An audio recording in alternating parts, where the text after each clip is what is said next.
Yeah. How much bureaucracy does an employee face on a day-to-day basis?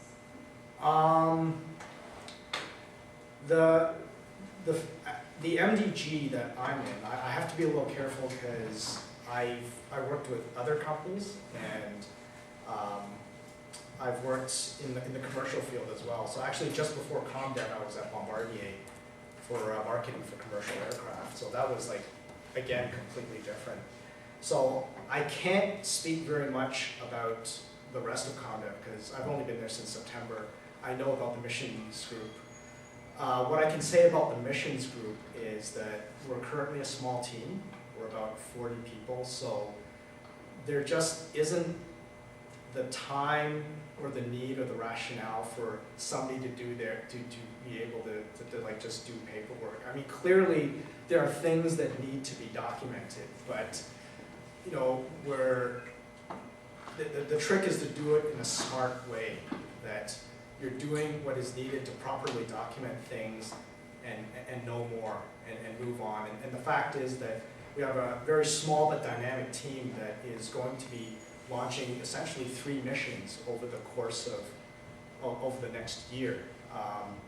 ADS-1B, which is going up in a few months, that's going to be the first operational exact Earth AIS satellite.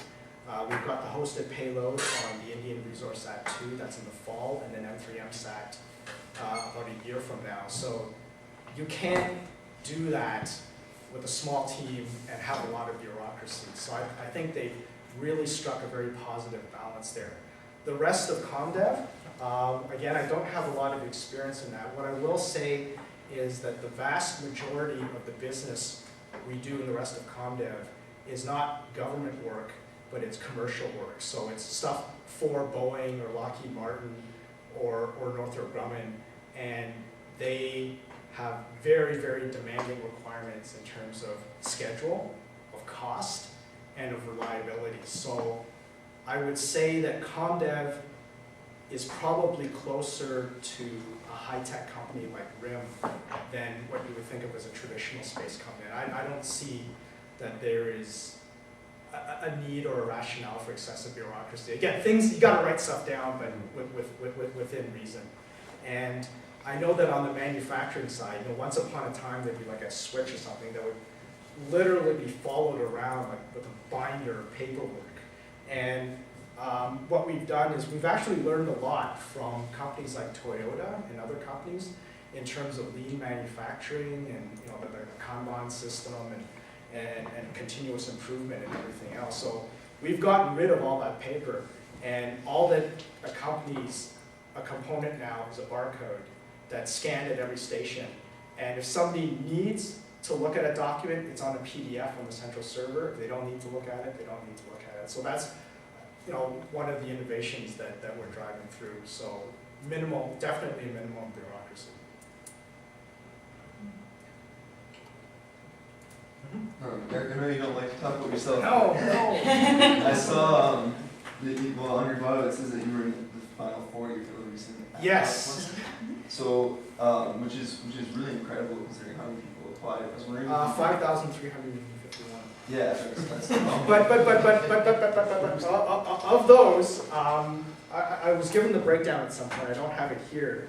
But a good 2,000 of them were like 7-year-olds and grannies, and they could eliminate right away. So it's actually not as impressive as it sounds. But I'm wondering if you could maybe comment on what you think maybe the key personality parts about your experience that allows you to get to that final 40, and then if you had any advice about. I have no idea. Okay.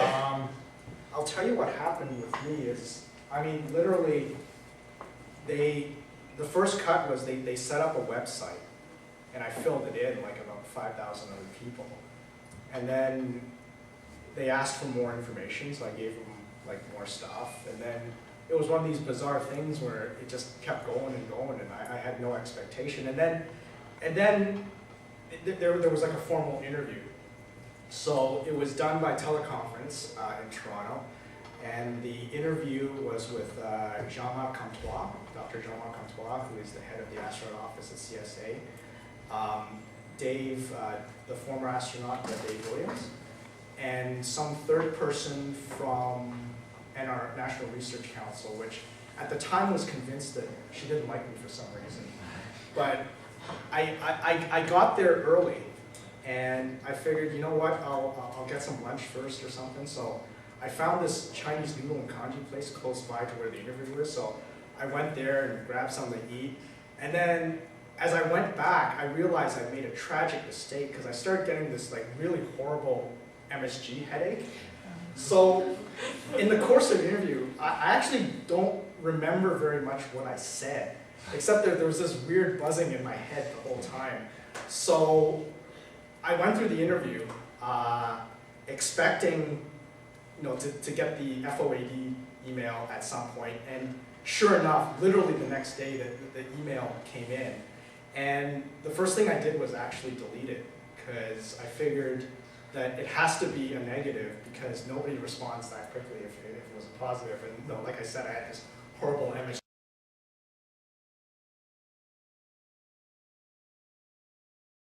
buzz, and I was probably saying ridiculous things in the interview like I am now. Fortunately, a day later, I was having dinner with my parents, and they asked about it, and I said, yeah, I got the email, I didn't look at it. But I looked at it when I got home, and it turned out I had passed the interview, and they wanted, there was like a group of 40 of us to go to the CSA for the first round of testing, which I eventually failed because of the damn swimming test. But in terms of the personalities of the people, what I think kind of struck me was, and this is, I can't help but say this, I don't mean this as a pun at all, but how down to earth and grounded and normal the other people were. They were all just so accomplished. I felt like, like you're a tourist at a museum, and you've joined the wrong tour group, but you just don't know it yet. That's how I felt. I think literally, like you got F-18 fighter pilots and brain surgeons and all this stuff. Like who am I? And yet they were all just beyond the knowledge and the experience they obviously had. They were just such warm and genuine people and good communicators. So is there a personality type? I think there's a stereotype of sort of the prim and proper, right stuff, square-jawed fighter pilot guy, and maybe that was true in John Glenn days, but that wasn't what I experienced. And at the end of the day, the people that were there were just pretty much like the rest of us, but a little bit more.